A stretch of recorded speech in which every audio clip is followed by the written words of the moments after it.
29 take 2.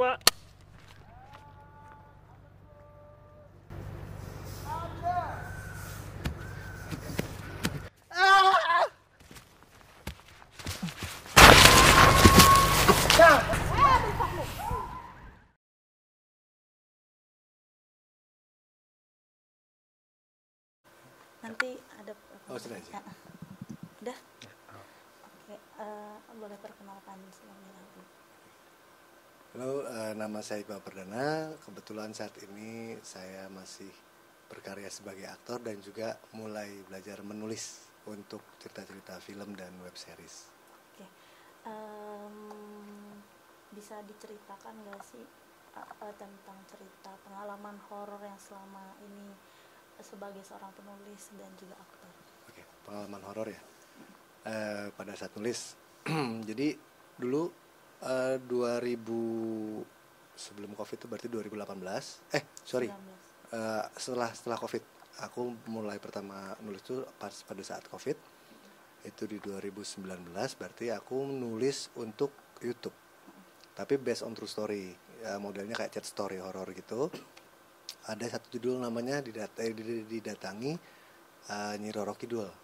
Nah pada saat itu aku sempat menemukan yang namanya jalan buntu pada saat penulisan, karena narasumber tuh nggak memberitahu akhir dari ceritanya, permasalahannya seperti apa kan.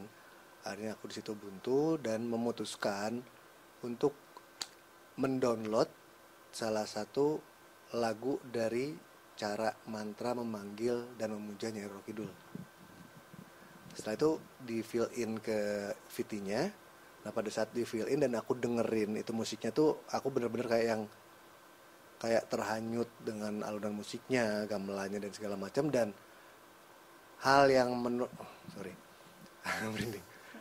menurut aku bener-bener di luar nalar ya. Aku tuh kayak dengerin bisikan yang membuat si penulisan aku tuh jadi lancar, bener-bener lancar, kayak dituntun saat nulis tuh. Jadi kesini sampai akhir ceritanya tuh kayak dituntun. Nah setelah selesai cerita, aku langsung edit. Cuman pada saat itu karena memang aku masih bikin untuk rough cut-nya dulu, aku masih ngeditnya di handphone, di salah satu aplikasi lah. Nah aku ketiduran entah berapa menit, yang pasti begitu aku bangun aku lihat jam tuh 02.59, jadi jam 3 kurang 1. Di situ di layar HP ku tuh ada tulisan ulah ayeuna. Ulah ayeuna tuh kalau dalam bahasa Sunda itu artinya jangan sekarang. Dan di kamar itu nggak ada siapa-siapa, cuma aku sendiri doang gitu. Sampai aku ngecek pintu, maksudnya takutnya nggak kekunci, terus ada yang iseng apa gimana, dan itu kekunci, bener-bener kekunci. Setelah itu akhirnya aku memutuskan buat udah deh,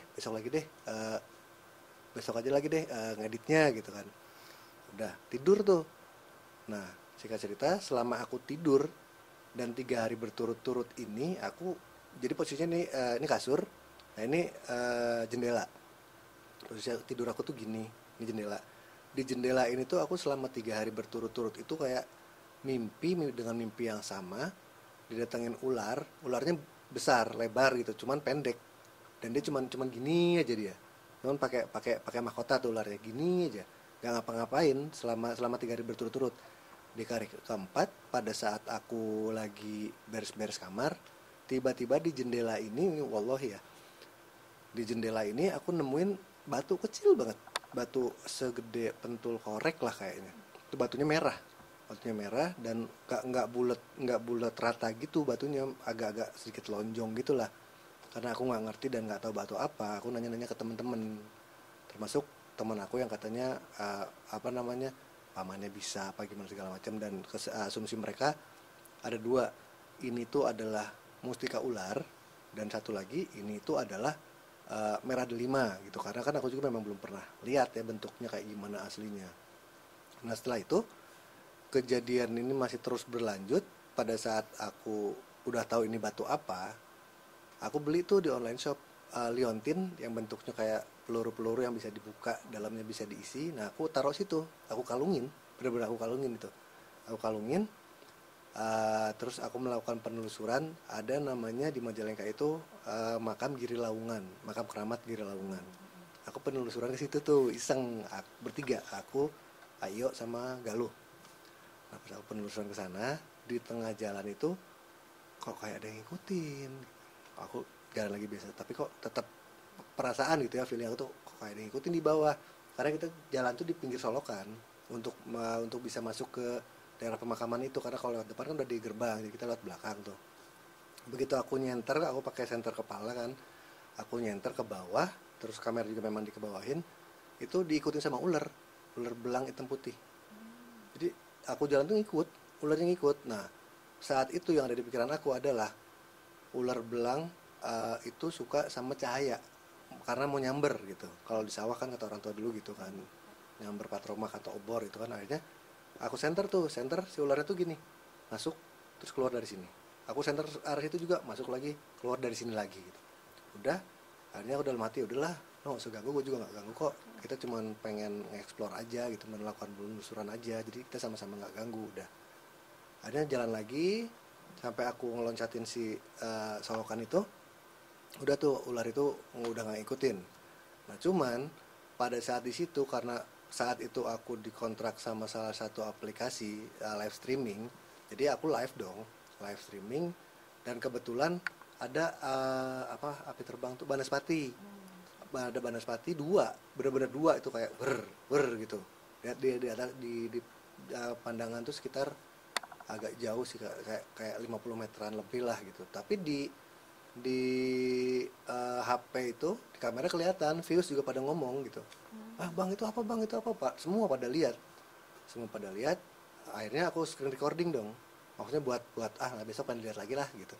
Udah tuh kita ngikutin, bener-bener diikutin tuh si api terbang tuh, bener-bener diikutin sampai akhirnya itu doang udah selesai. Udah terus penelusuran lagi. Nah saat penelusuran lagi tiba-tiba ada yang lempar ini bunga kantil. Tapi aku lihat sekelilingnya, demi Allah itu nggak ada pohon kantil di situ. Dan temen aku si Galuh lari duluan, udah akhirnya sisa aku sama Ayo. Akhirnya kita memberanikan diri berdua doang menuju si makam keramatnya ini dulu. Kita sampai mau masuk makam keramatnya itu aku sampai nggak bisa berdiri, sampai bener-bener nahan badan sendiri tuh karena kerasa berat, begitu mual, bener-bener kayak ditekan sampai Ayo pegang nih, si HP itu dipegang sama Ayo juga mukanya udah merah banget gitu, udah pucat gitu kan. Akhirnya dalam hati cuma bisa berdoa sampai akhirnya lolos lagi. Cuman setelah lolos aku langsung muntah. Udah pulang ke rumah. Udah tuh aku nyelesain editan itu. Begitu diselesain tuh udah, selama aku ngedit dan meneruskan tulisan yang tadinya buntu itu, jadi kayak dituntun kayak yang ini kesini, jalan ceritanya ini kesini. Setelah selesai aku konfirmasi sama yang narasumber dong, dan narasumber tuh kayak yang aneh, bener-bener kaget ya, Mas kok ini bener ya? Jadi apa yang aku tulis dan endingnya tuh bener-bener sama dengan kejadian si narasumber. Jadi narasumber tuh memang nggak mau ngasih tahu endingnya seperti apa, karena yang memujanya itu adalah kakaknya sendiri. Tapi yang didatengin dia, adiknya sama Nyi Roro Kidul itu gitu. Dan ya Allah.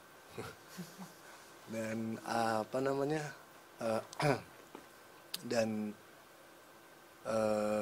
langsung ngeblank aku tadi dulu.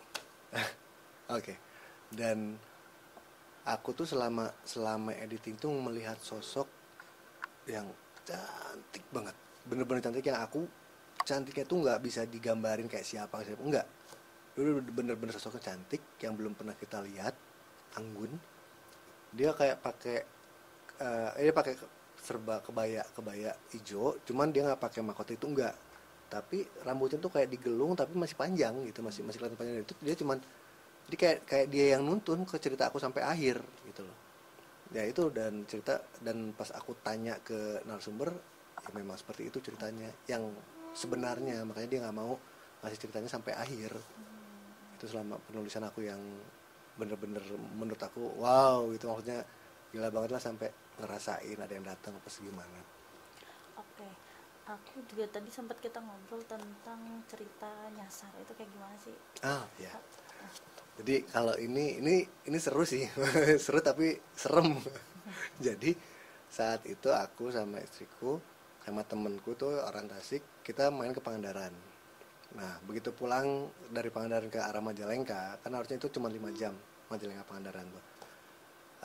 Aku pengen shortcut, siapa tahu lebih cepet gitu kan. Buka Google Map, dilihat di situ juga memang cuma 5 jam lebih lah di situnya. Udah tuh, aku ikutin Google Map sampai ke sampai ke desa sebelum Tasik.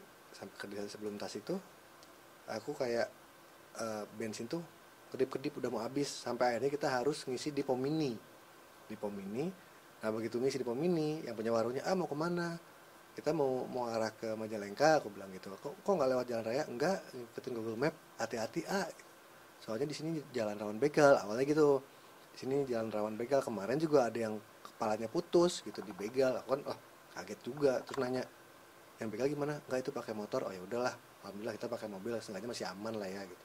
Dan akhirnya bismillah ngikutin jalan lagi sampai ada di satu titik itu posisinya jalan nanjak dan jalannya cuma cukup untuk satu mobil.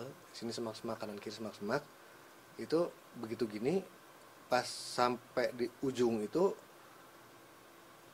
semua kabut dan itu nggak ketembus sama lampu. Padahal lampu aku bukan HID atau halogen. Harusnya kan bukan HID atau LED gitu kan, harusnya masih bisa nembus kabut ya, walaupun cuma berapa meter. Ini sama sekali nggak bisa nembus. Akhirnya aku turun dari mobil, dicek nih, ini apa, maksudnya takutnya kan ada apa, kita nabrak apa gimana. Pas aku cek itu, aku giniin kaki nih, jadi ini kaki, nah aku tangan tuh ke bawah dan itu ngelebihin batas kaki aku berpijak ini di tanah. Waduh, ini apa gitu. Akhirnya aku beraniin pakai senter HP, dilihat ternyata bawahnya udah jurang. Jadi posisinya ini belokannya mobil aku udah di sini nih posisinya kepalanya. Jadi kalau kita nggak berhenti saat itu, ya udah masuk ke jurang. Akhirnya aku masuk lagi ke mobil, mundur, belok kiri. Begitu mobil belok kiri, tep, itu udah hilang kabutnya. Sama sekali udah hilang kabutnya. Akhirnya kita nerusin perjalanan lewat satu kampung yang jalanannya beton. Itu satu desa yang jalannya beton. Malam itu aku lewat situ, semuanya normal gitu. Normal, nama daerahnya Sidamukti kalau nggak salah tuh, di daerah Majalengka. Itu jalannya normal sampai keluar, nama jalannya apa gitu aku lupa. Sampai keluar ada pom bensin. Aku ngisi bensin dulu karena kan pas awal tuh bensin aku udah kedip-kedip kan. Kita cuma ngisinya biar bisa nyampe aja dulu. Begitu ngisi bensin aku nanya, emang ini di sini ada jalan tembusan ke ke Pangandaran gitu? Ada. Loh, emang lewat situ, lewat desa mati gitu. Jadi si orang pom bensin itu, pegawai pom bensin itu ngomongnya, emang lewat desa mati gitu loh. Desa mati, iya, itu kan desa itu udah ditinggalin lama sama penduduknya gitu. Itu bahaya, nggak ada orang yang berani masuk situ setelah maghrib. Dan memang iya, jadi sepanjang jalan tuh aku cuma sendiri doang, sama sekali nggak ada satu orang pun dan nggak ada satu kendaraan pun yang lewat di situ. Udah, akhirnya kita nyampe rumah. Besoknya karena aku penasaran, besoknya karena aku ada kerjaan ke Tasik, aku sama Otong, aku nanya, ada jalan pintas nggak biar cepet? Oh ada, dilewatin lagi ke desa itu. Paginya aku lihat tuh semua rumahnya udah jelek semua, kacanya udah nggak ada, catnya udah ngelotok-ngelotok. Pokoknya beda banget sama yang malam aku lihat itu biasa-biasa aja. Siangnya balik lagi itu udah kosong, sama sekali kosong desa itu, nggak ada satu orang pun. Akhirnya aku cari tahu, ternyata di 2021 ternyata di 2001 ini desa ini ditinggalkan sama penduduknya yang kata pemerintahan karena tanah bergerak gitu kan. Dan 2012 sempat diisi lagi sama penduduk dan dipindahkan lagi sama pemerintah. Cuman kata orang tua di situ, istilahnya kuncen lah ya, di 2001 ini adalah desa itu ditinggalkan penduduk dalam satu malam dan entah kemana penduduknya kita semua nggak tahu sampai sekarang. Tuh, cuman yang kata pemerintahan dipindahkan, tapi aslinya di 2001 ini ya semua orang nggak ada yang tahu pindahnya tiba-tiba si orang-orang itu kemana gitu. Sampai sekarang pun kalau misalkan kita ke sana masih ada kok, kayak baju-bajunya masih ada, foto-foto keluarga masih ada. Secara logika kan Kalau memang ditinggalkan atau pindah kan pasti baju juga dibawa gitu kan. Ini enggak, masih ada, baju masih ada, sepeda masih ada, foto masih ada di situ. Dan ini juga yang akan jadi salah satu set di film aku nanti di 2024. Itu berapa lama perjalanan sih waktu itu sih? Harusnya kalau di Google Map tuh kan 5 jam lebih dikit. Tapi yang terjadi kita berangkat dari Pangandaran itu jam 5 sampai ke Majalengka jam 5 lagi subuh. Hampir setengah 6 aku sampai rumah tuh. Jadi kayak hampir 12 jam. Tapi di aku nggak merhatiin jam di Google Mapnya sih. Maksudnya tinggal berapa jam lagi gitu. Aku nggak merhatiin. Kita bener-bener fokus lihat jalan aja. Cuman pas awal makanya aku pilih jalan situ karena ada tulisan 5 jam lebih dikit gitu. Awalnya mencari alternatif tapi ternyata malah jadi lebih lama. Iya, dari alternatif malah jadi alternatif panjang banget. Oke, dari kejadian-kejadian yang udah Iqbal alamin ini, itu kalau menurut Iqbal itu ada dari Iqbalnya sendiri nggak sih, kayak ternyata sebelumnya punya emang sensitif kah atau seperti apa? Nah, kalau yang aku rasa ya dan aku sadari akhir-akhir ini, terlebih setelah aku jadi penulis gitu, setelah aku mulai nulis, mungkin ini ada kolerasinya sama aku dari dulu waktu kecil. Karena kata mama, umur 9 bulan lahir, bukan 9 bulan kandungan, umur 9 bulan lahir itu aku udah mulai ada yang manggil-manggil gitu. Kan aku dulu panggilnya Kinul.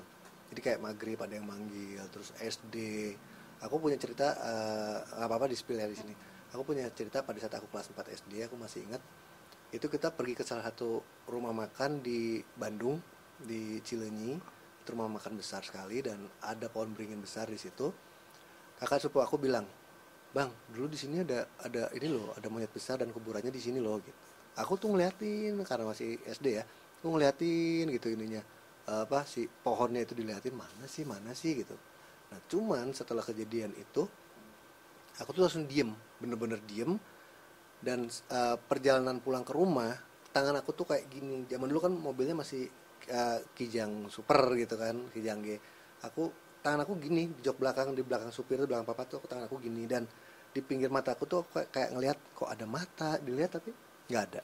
Aku gini lagi kayak ada lagi, dilihat lagi nggak ada. Sampai aku bilang sama mama, "Ma, abang tadi kayak ngelihat ada mata di samping." Kata mama, "Enggak, mungkin kamu capek, udah deh tidur gitu." Udah tuh tidur. Nah, besoknya aku kan tidur gak ngerasain apa-apa. Besoknya tuh baru ditanya sama mama, "Kamu semalam lihat apa?" Loh, kenapa emang, Ma? Barulah mama cerita. Jadi pada saat aku tidur itu aku kayak ngelindur, ngebangunin mama sama papa. Cuma ngomong gini, "Ma bangun yuk, ayo kita ke rumah makan tadi yuk gitu. Ayo yuk gitu." Nah, mama nanya, "Kenapa emang?" "Itu kita mancing di sana banyak ikan. Itu loh udah ditungguin sama tante di luar." Nah, pada saat itu ada kakek almarhum. Nah, begitu ditengok keluar itu, kakek katanya ngelihat ada wujud cewek nungguin. Dan kalau aku sampai keluar rumah saat itu aku bisa kebawa dan gak balik lagi gitu. Nah, kejadian ini tuh terus berulang sampai aku SMA kelas 1 kalau gak salah. Parahnya sih aku ngerasa diri aku parah banget pada saat SMA karena aku lagi duduk gini di bangku sekolah. Terus tiba-tiba feeling tuh kayak pengen, coba deh lo lihat ke belakang gitu kan. Nah, begitu aku ngelirik gini ke belakang, aku cuman ngelihat dia nggak ganggu, cuman kaget mungkin aku. Jadi aku cuman ngelihat ada cewek gini, terus rambutnya ke bawah gitu doang. Dan begitu ngelihat sepersekian detik aku nggak sadar tuh aku udah di UKS. Akhirnya guru ngomong lah, bercerita guru. Terus kata guru, "Coba deh kamu tanya ke orang tua kamu." Aku tanya sama papa. Nah, akhirnya papa tuh suruh aku puasa hari kelahiran aku 3 hari ke depan gitu. Misalkan kayak Rabu, Kamis, Jumat gitu aku puasa. Nah, selama puasa juga aku dikasih wiritan juga sama papa. Nah, alhamdulillah setelah itu nggak pernah ngeliat-liat lagi, tapi merasakan masih. Cuman efeknya itu adalah setiap aku syuting film atau FTV selalu ada kejadian, dan salah satunya ada di jalan di Jagakarsa ini, dan aku punya fotonya gitu. Jadi saat itu ada yang nanya, "Lagi di mana?" "Aku lagi di jalan ini nih." "Oh, bagus kan setnya?" "Bagus." Coba dong selfie. Aku selfie, bener-bener selfie, ceret. aku kirimin. Nah nggak lama dia ngirim lagi, ada siapa di situ? Nggak ada siapa-siapa, aku bilang gitu kan. Loh itu apa? Udah dilingkarin tuh sama dia. Begitu aku zoom ternyata ya ada sesosok makhluk hitam, bener-bener hitam tapi nggak gede ya, tingginya mungkin kayak orang tapi nggak tahu juga sih karena kan jauh ya, kalau dekat nih nggak tahu gede apa enggak. Itu jelas banget nanti kalau misalkan ini aku liatin. Terus juga saat aku syuting di Cibodas, di Cibodas Puncak juga sama, aku tuh di situ jam 3, tapi nggak tahu ya kenapa setiap kejadian itu jam 3. Kalau misalkan kalian notice tadi aku bilang juga 02.59 tuh kan jam 3 kurang 1 juga. Itu aku diketawain pas scene aku lagi tag adegannya aku jatuh-jatuh, itu diketawain di atas kita tuh ketawa. Hihihi, dan itu semua kru denger. Dan pada saat itu ada salah satu pemain yang lagi jadi setannya, itu sampai om udah yuk om, sampai benar-benar ketakutan karena kita denger semua. Akhirnya kita break dari situ udah ke hotel lagi gitu. Terus ini juga film yang aku produksi kemarin ini baru banget, ini judulnya Mangkuk Pocong. Itu aku baru datang ke lokasi hari pertama, terus aku duduk gini cuman ngelihat pohon beringin besar karena kena lighting. Aku keren nih kalau jadi wallpaper, aku foto cepret gitu. selesai di foto, aku liatin ke anak-anak, maksudnya ngeliatin si hasil fotonya ya. Ternyata begitu di zoom, loh bang ini apa bang gitu. Begitu lihat memang ada penampakannya juga di samping kiri pohon itu, memang ada penampakannya dan itu jelas banget. Itu sosoknya gimana? Sosoknya kayak poci. Jadi kayak sesuatu yang dibalut kain putih. Nanti ada foto-fotonya, ada kok aku. Oke. Terus dengar-dengar juga bisa bantuin orang kesurupan itu gimana sih ceritanya? Kalau bantuin orang kesurupan tuh apa ya? Aku sih menganggap diri aku lebih kayak yang sok tahu sih ya. Cuman alhamdulillah sejauh ini ke sok tahuan aku ini tuh ya berimbas baik buat orang ya. Jadi aku sempat beberapa kali gitu dengan sok tahu aku ini menyembuhkan orang yang kesurupan gitu, karena kebetulan mungkin. Dan semua metodenya sama, aku nggak pernah dipencet apa yang gimana, nggak. Aku cuman paling nyentuh, atau kalau nggak nyentuh juga aku kayak yang mengusap, tapi nggak kena, cuman kayak ngusap terus kayak dijengkal sampai sini, terus dia kayak ngikut sedih sampai keluar. Akhirnya alhamdulillah sembuh gitu. Sampai ada satu peristiwa yang menurut aku itu serem sih sebenarnya, di daerah Bandung, daerah Cikutra. Saat itu aku lagi main ke kosan temenku, dia baru pindah kosan. Nah nggak lama dari situ kamar kos adiknya tuh teriak-teriak, terus akhirnya kita lari ke sana semua. Nah begitu aku lihat tuh jadi adiknya tuh kesurupan dalam kondisi mata yang satu ke tengah, mata yang ini tuh putih. Jadi satu putih, satu mata yang hitamnya di tengah gitu kan. Susah kalau misalkan memang dia nggak beneran kesurupan kan susah. Dan setelah itu kita ngaji, dia ikut ngaji, kita ngomong apa dia jawab gitu. Dan dia bilang dalam bahasa Sundanya, lo percuma deh gini-ginian, gue nggak akan keluar dari sini gitu.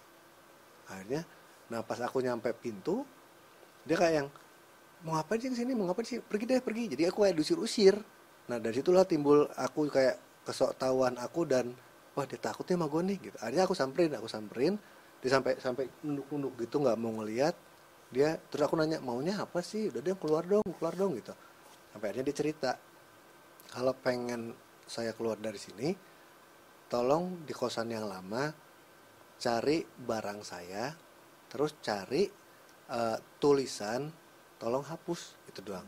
Akhirnya aku bertiga tuh, aku sama kakaknya sama temenku ke sana, balik lagi. Kita nyari di ubek semua kosannya, ternyata nemu ada gulungan bajunya di palang pintu kamar mandi, tapi bukan palang pintu masuk ya. Palang pintu kamar mandi itu nemu. Akhirnya kita ambil. Nah, tinggal satu lagi nih yang dia bilang tulisan. Tulisan ini yang lumayan agak lama kita nyarinya, muter-muter nggak dapet. Nah, aku ngeliat ke bawah kayak ya itu tadi kayak aku kayak jadi sok tahu gitu, kok gue pengen ngebuka ini ya, karena bawahnya tuh pakai kayak vinil gitu, kayak karpet plastik gitu kan. Akhirnya aku buka, Begitu dibuka, ternyata di balik karpet itu udah basah kayak baru disiram air. Terus ada kayak lambang batu nisan, ada tulisan nama, tanggal lahir, tanggal mati, yang serem bawahnya hidup kembali tanggalnya, dan itu tanggal hari itu banget. Itu yang bikin paling serem sih, dan kita sempat bingung ini cara ngapusnya gimana gitu kan. Cuman ya lagi-lagi aku adalah bismillah lah, udah kita hapus di pakai kaki aja. Udah aku gosok-gosok pakai kaki biar hilang, karena tulisannya itu kayak yang kayak uap dari mulut yang nempel kaca gitu. Ya udah aku bismillah, aku hilangin, gosok-gosok pakai kaki. Begitu kita pulang, alhamdulillah adiknya udah sembuh. Nah, bajunya kita bakar di kosan yang baru. Nah, ternyata saat kita di sana, terus ini belum, si adiknya temanku ini belum sadar, temanku yang jaga di sini tuh ngomong, jadi yang masuk ke tubuhnya, namanya kan Caca, yang masuk ke tubuhnya Caca ini adalah seorang lelaki yang meninggal di kosannya yang lama itu karena overdosis. Nah, kenapa dia masuk ke Caca? Karena dia ngelihat adiknya temanku ini mirip sama pacarnya gitu. Dan memang setelah dia sadar, kita tanya juga, jadi hampir setiap malam dia didatengin cowok, diketok kamarnya, ganteng katanya, putih, terus diajak main. Aku nanya, mainnya kemana? Ya kayak ke Prambanan gitu-gitu, tapi nggak ke kota, kayak lebih ke candi-candi, ke gua-gua gitu mainnya. Oke. Itu sih serem banget sih itu. Oke, terus dengan adanya pengalaman-pengalaman dan ternyata Iqbal juga sensitif akan hal itu, bahkan bisa bantu orang kesurupan, gimana sih perasaan, maksudnya kayak yang dirasain dengan ini bisa dibilang kelebihan atau justru malah merugikan gitu? Eh, Kalau untuk aku pribadi, selama aku masih bisa handle, ya bakal aku jalanin gitu. Maksudnya entah itu aku ngobatin yang kesurupannya apa gimana, atau ada orang minta bantuan aku gitu. Karena ya jujur aku bukan orang yang belajar, aku bukan orang yang mendalami juga gitu. Karena memang ya udahlah bismillah sih gitu. Karena kita punya Allah, ya udah, ya alhamdulillah selama ini kita berhasil. Dan untuk penulisan aku sendiri eh, itu cukup membantu sih, karena setiap aku nulis dan mentok, aku bingung untuk gimana langkah ke depannya, aku selalu dengerin musik-musik yang memang agak-agak sedikit serem, dan itu membantu. Kayak jadi kayak ya itu tadi, kayak dituntun jatuhnya. Jadi aku kesini kejadiannya kayak gini gini gini. Jadi nggak tahu ya, mungkin kekuatan musik bisa mempengaruhi pikiran kita, jadi bisa lebih berimajinasi lagi gitu. Oke, udah. Mantap. Oh, di ini tampakin depan, merinding banget ya.